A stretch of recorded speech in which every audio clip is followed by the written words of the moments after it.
think it's just a great airplane. The fact that they could design something that essentially in the 50s that is still around flying, they've modified it heavily since then, but essentially designed from the 1950s. So solidly built and just a great airplane that stood the test of time, and it's just really fun to fly.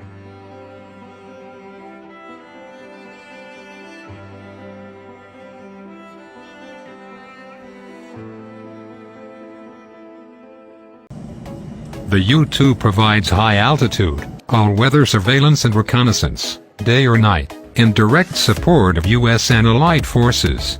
It delivers critical imagery and signals intelligence to decision-makers throughout all phases of conflict, including peacetime indications and warnings, low-intensity conflict, and large-scale hostilities. One of the most fantastic units I've ever been around. Just all the people, I haven't come across anyone who was below average. Everyone out here is great. Leadership's great. The base supports us. I love just being around all these people and how everyone is really committed to the mission. I think that's a really cool thing here, is that every day we're out doing operational missions, and the commitment that you see for that's really great.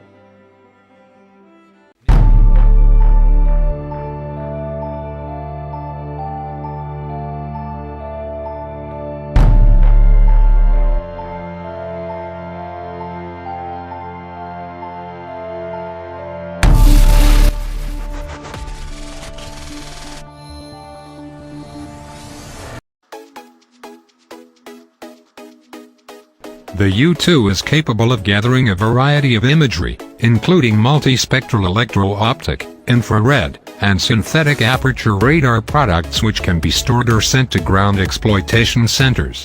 In addition, it also supports high-resolution, broad area synoptic coverage provided by the optical bar camera, producing traditional film products which are developed and analyzed after landing.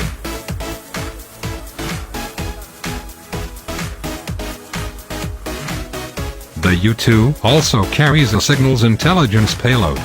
All intelligence products except for wet film can be transmitted in near real time anywhere in the world via air-to-ground or air-to-satellite data links, rapidly providing critical information to combatant commanders. MOSINT provides indications of recent activity in areas of interest and reveals efforts to conceal the placement or true nature of man-made objects.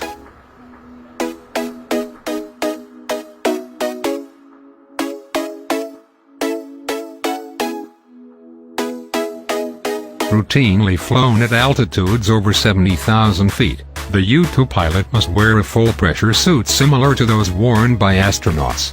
The low-altitude handling characteristics of the aircraft and bicycle-type landing gear require precise control inputs during landing. Forward visibility is also limited due to the extended aircraft nose and tail dagger configuration. A second U-2 pilot normally chases each landing in a high-performance vehicle, assisting the pilot by providing radio inputs for altitude and runway alignment. These characteristics combine to earn the U-2 a widely accepted title as the most difficult aircraft in the world to fly.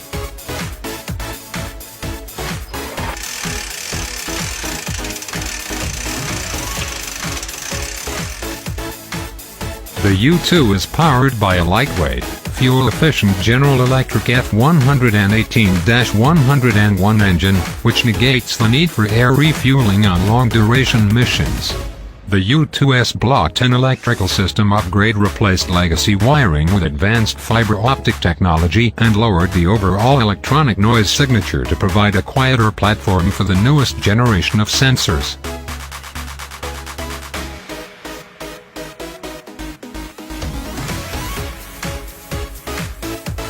The aircraft has the following sensor packages: electro-optical infrared camera, optical bar camera, advanced synthetic aperture radar, signals intelligence, and network-centric communication. A U-2 reliability and maintainability program provided a complete redesign of the cockpit with digital color multi-function displays and upfront avionics controls to replace the 1960s vintage round dial gauges which were no longer supportable.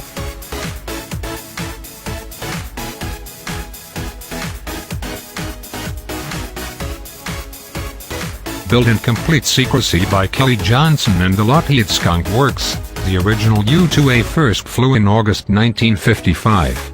Early flights over the Soviet Union in the late 1950s provided the president and other U.S. decision-makers with key intelligence on Soviet military capability. In October 1962, the U-2 photographed the buildup of Soviet offensive nuclear missiles in Cuba, touching off the Cuban Missile Crisis. In more recent times, the U-2 has provided intelligence during operations in Korea, the Balkans, Afghanistan, and Iraq. When requested, the U-2 also provides peacetime reconnaissance and support of disaster relief from floods, earthquakes, and forest fires, as well as search and rescue operations.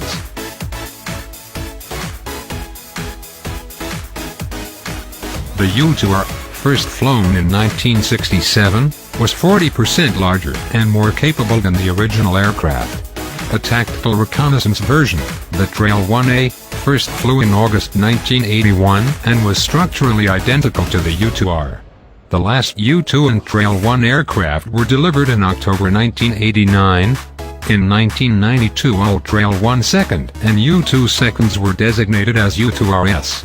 Since 1994, $1.7 billion has been invested to modernize the U-2 airframe and sensors. These upgrades also included the transition to the GEF 118-101 engine, which resulted in the redesignation of all Air Force U-2 aircraft to the U-2S.